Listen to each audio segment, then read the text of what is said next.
ಜನರ ಬೆಂಬಲ ಇದೆ, ಜನರ ಅಭಿಪ್ರಾಯ ಇದೆ, ಸೋಷಿಯಲ್ ಮೀಡಿಯಾನ ಚೆಚ್ಚಿ ಬಿಸಾಕ್ತಾ ಇದಾರೆ ಅಲ್ವಾ.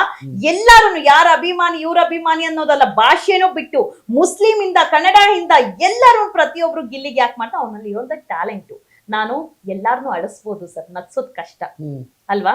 ನಾವು ಅಳಿಸ್ಬೋದು, ಒಂದೇ ಒಂದ್ ಚುಚ್ಚೋ ಮಾತು ಅಂದ್ಬಿಟ್ರೆ ಪ್ರತಿಯೊಬ್ರು ಕಣ್ಣಲ್ಲೂ ಕಣ್ಣೀರ್ ಬಂದ್ಬಿಡುತ್ತೆ. ಬಟ್ ನಗು ಇದೆ ನೋಡಿ, ಏನಾದ್ರೂ ತುಂಬಾ ಕೆಲಸ ಮಾಡಿ ಮನೆಗ್ ಬರೋಷ್ಟ್ರಲ್ಲಿ ಯಾವ್ದೋ ಒಂದ್ ಪ್ರೋಗ್ರಾಮ್ ಹಾಕಿದಾಗ ಅವ್ನ್ ಮಾತಾಡುವಂತ ಮಾತು ಆ ನಗುವಿಂದ ನಮ್ಮ ಮೈಂಡ್ ರಿಫ್ರೆಶ್ ಆಗುತ್ತೆ ಅಲ್ವಾ. Happiness is more important in our life. ಆ ನಗುನ್ ತರಿಸುವಂತ ವ್ಯಕ್ತಿ, ಆ ಟ್ಯಾಲೆಂಟ್ ಇರುವಂತ ವ್ಯಕ್ತಿ, ಅವನು ಬಡವ ರೈತ, ಎಷ್ಟೋ ರಿಯಾಲಿಟಿ ಶೋಸ್ ಅಲ್ಲಿ ಹೋಗಿದ್ದಾನೆ, ಎಲ್ಲೂ ವಿನ್ ಆಗಿಲ್ಲ. ಒಂದು ಅವಕಾಶ ಸಿಗ್ಲಿ ಬಿಡಿ, ಅವನು ನಮ್ಮ ಕನ್ನಡದ ಯುವಕ ಅಲ್ವಾ, ಕರ್ನಾಟಕದ ಯುವಕ ಅಲ್ಲ. ಅದು ಮಂಡ್ಯ ಅಂದ್ರೆ ದೇಶಕ್ಕೆ ಗೊತ್ತಲ್ವಾ ಸರ್, ಮಂಡ್ಯ ಗೊತ್ತು. ಸೊ ಅಂತದ್ರಲ್ಲಿ ಎಲ್ಲೋ ಒಂದ್ ಕಡೆ ಗಿಲ್ಲಿನ ಈ ರಕ್ಷಣಾ ವೇದಿಕೆ ನಾರಾಯಣ್ ಗೌಡ್ರು ಟೀಮ್, ಪರ್ಟಿಕ್ಯುಲರ್ ಅವ್ರ ಟೀಮ್, ಯಾರು ಇಲ್ಲ ಸರ್, ಎಲ್ಲಾ ಸಂಘಟನೆ ಅವರು ನನಗ್ ಸಂಪರ್ಕ ಮಾಡಿದ್ದಾರೆ, ಎಲ್ಲರ ಬೆಂಬಲ ಗಿಲ್ಲಿಗೆ. ಬಟ್ ಈ ಒಂದು ಟೀಮ್ ಮಾತ್ರ ಗಿಲ್ಲಿಯ ವಿರುದ್ಧ ಆಗಿ ಫೇಸ್ಬುಕ್ ರಿಪೋರ್ಟ್ ಹಾಕ್ಸಿದಾರೆ, ವಾಟ್ಸಪ್ ರಿಪೋರ್ಟ್ ಹಾಕ್ಸ್ತಾರೆ. ಯಾರ್ಯಾರು ಗಿಲ್ಲಿ ಬಗ್ಗೆ ಪ್ರಚಾರ ಮಾಡ್ತಾರೆ ಅವ್ರಿಗೆ ಮೆಸೆಂಜರ್ ಅಲ್ಲಿ ಬಂದು ಥ್ರೆಡ್ ಕಾಲ್ ಹಾಕ್ತಾರೆ, ನನಗ್ ಪ್ರತಿಯೊಂದು ಸ್ಕ್ರೀನ್ ಶಾಟ್ ಕಳಿಸ್ತಾರೆ. ನೋಡಿ, ಯಾವತ್ತೂ ಅಷ್ಟೇ ನಮ್ಮ ಶ್ರಮದಿಂದ ನಾವು ಗೆಲ್ಬೇಕು ಹೊರತು ಇನ್ನೊಬ್ಬರನ್ನ ತುಳಿದಿ ನಾವು ಗೆಲ್ಲಾಕ್ ಹೋದ್ರೆ ನಿಮ್ಮನ್ನ ತುಳಿಯಾಕ ಒಬ್ಬ ಇದ್ದೇ ಇರ್ತಾನಲ್ವಾ. ತುಳಿದಿ ಗೆಲ್ಲುವಂಥದ್ದು ಯಾವತ್ತೂ ಅದು ಶಾಶ್ವತ ಅಲ್ಲ. ನೀವೆಲ್ಲರೂ ಏನು ನಾರಾಯಣ್ ಗೌಡ್ರ ಹೆಸರು ಹೇಳ್ಕೊಂಡು ಬೆಳೀತಾ ಇದ್ದೀರಾ, ನಾರಾಯಣ್ ಗೌಡ್ರು ಇರೋವರೆಗೂ ನಿಮ್ ಹವ. ಆಮೇಲೆ ಕೇರ್ ಆಫ್ ಫುಟ್ಪಾತ್ ಸರ್ ಇವರೆಲ್ಲ. ಆಮೇಲೆ ನಿಜವಾಗ್ಲೂ ಅವ್ರದ್ದೇನೂ ಇಲ್ಲ, ಇವ್ರದ್ದು ಡೀಟೇಲ್ಸ್ ಯಾವಾಗ ಇವ್ರ ವಿರುದ್ಧ ಮಾತಾಡೋ ಕಲೆಕ್ಟ್ ಮಾಡ್ದೆ, ಟೇಬಲ್ ಕೆಳಗೆಯಿಂದ ವ್ಯವಹಾರದಿಂದ ಪ್ರತಿ ಒಂದು ನಾನು ತೆಗ್ದಿದ್ದೀನಿ.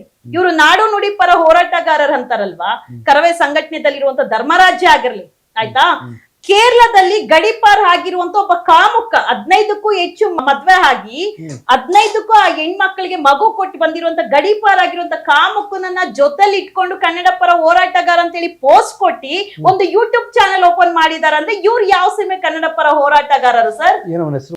ಸುನಿಲ್ ಪಿಲ್ಲೈ ಅಂತ ಹೇಳಿ ಪಿಳ್ಳೈ ಇವತ್ತು ಕನ್ನಡ ಹೋರಾಟಗಾರ. ಒಂದು ಡೀಟೇಲ್ಸ್ ಕೊಡ್ತೀನಿ, ಅವ್ನು ಹೆಂಗ್ ಹೆಣ್ಮಕ್ಳನ್ನ ಕಾಳಾಕೋದಂದ್ರೆ ಮ್ಯಾಟ್ರಿಮೋನಿ ಪ್ರೊಫೈಲ್ ಅಲ್ಲಿ ಸಿಂಗಲ್ ಸಿಂಗಲ್ ಸಿಂಗಲ್ ಅಂತ ಹೆಣ್ಮಕ್ಳನ್ನ ದುಡ್ಡಿರುವಂತ ಹೆಣ್ಮಕ್ಳು ಹಾಕೋದು ಟಾರ್ಗೆಟ್. ಅಷ್ಟು ಜನ ಹೆಣ್ಮಕ್ಳದ್ದು ಮದ್ವೆ ಆಗಿರೋ ಫೋಟೋಸ್ ಅದ, ಅವ್ರ ಎಂತಿರೆಲ್ಲ ಕಾಂಟ್ಯಾಕ್ಟ್ ಅಲ್ಲಿ ಇದಾರೆ. ಎಲ್ಲರಿಗೂ ಮಕ್ಳು ಕೊಟ್ಟಿ ಬಂದಿರುವಂತ ಕಾಮುಕನ್ಗೆ ಇದೇ ಧರ್ಮರಾಜು ಕುತ್ಕೊಂಡು ಒಂದ್ 2-3 ಹೆಂಡತಿಗೆ ಸೆಟ್ಲ್ಮೆಂಟ್ ಮಾಡಿದ್ದಾರೆ. ಇವ್ರು ಕನ್ನಡ ಪರ ಹೋರಾಟಗಾರರ? ನಮ್ಮ ಕನ್ನಡಿಗರಿಗೆ ಇಲ್ಲಿ ಕೆಲ್ಸ ಇಲ್ಲ, ನೀರಿಲ್ಲ, ಊಟ ಇಲ್ಲ, ಬಟ್ಟೆ ಇಲ್ಲ, ಕನ್ನಡ ಬೋರ್ಡ್ ಹಾಕ್ರು ಅಂತ ಕಿರ್ಚ್ಲಾಡ್ಕೊಳ್ತೀರಿ, ಕನ್ನಡಕ್ಕೆ ಕೆಲಸ ಕೊಡುವಂತ ಬಾಯಿ ಪಡ್ಕೊಳ್ತೀರಿ. ಇವ್ರು ಕನ್ನಡ ಪರ ಹೋರಾಟಗಾರ. ಇಷ್ಟು ಜನ ಇದಾರಲ್ಲ ಸರ್, ನಮ್ ನಾಡಲ್ಲಿ ಕನ್ನಡಕ್ಕೆ ಯಾಕೆ ಪ್ರಾಮುಖ್ಯತೆ ಸಿಗ್ತಾ ಇಲ್ಲ ಅಂದ್ರೆ ಇಂಥ ನಕಲಿ ಕನ್ನಡದ ಹೋರಾಟಗಾರ ಇರೋದ್ರಿಂದ ಅಲ್ವಾ. ಇದು ಟೇಬಲ್ ಕೆಳಗಿನ ವ್ಯವಹಾರಗಳು ನಿಮ್ಮ ಗಮನಕ್ಕೆ ಹೆಂಗ್ ಬರುತ್ತೆ? ಟೇಬಲ್ ಕೆಳಗೆ ಆಗಿರುವಂತ ವ್ಯವಹಾರಕ್ಕೆ ಬಲಿ ಆಗಿರ್ತಾರಲ್ಲ ಪಾಪ, ಆ ಬಲಿ ಆಗಿರುವಂತ ವ್ಯಕ್ತಿಗಳು ನಮ್ಮನ್ನ ಸಂಪರ್ಕ ಮಾಡ್ತಾರೆ. ಪರ್ಟಿಕ್ಯುಲರ್ಲಿ ನೀವು ಮಾತಾಡ್ತಿರೋದು ಯಾರ ಬಗ್ಗೆ? ನೋಡಿ, ನಾನು ಈಗ ಹೇಳ್ತಾ ಇರೋದು ಧರ್ಮರಾಜ್ ಬಗ್ಗೆ 100% ಧರ್ಮರಾಜ್ ಬಗ್ಗೆ. ಅಂಡ್ ಇನ್ನೊಂದು, ಕರವೇ ಸಂಘಟನೆದಲ್ಲಿ ನಾರಾಯಣ್ ಗೌಡ್ರ ಸಂಘಟನೆಯಲ್ಲಿ ನಾರಾಯಣ್ ಗೌಡ್ರಿಗೆ ಗೊತ್ತಿಲ್ಲದಂತೆ ನಾರಾಯಣ್ ಗೌಡ್ರು ಹೆಸರು ಹೇಳ್ಕೊಂಡು ಅನೇಕ ಕೋಟಿ ಕೋಟಿ ಕೋಟಿ ಲೂಟಿ ಮಾಡಿದ್ದಾರೆ.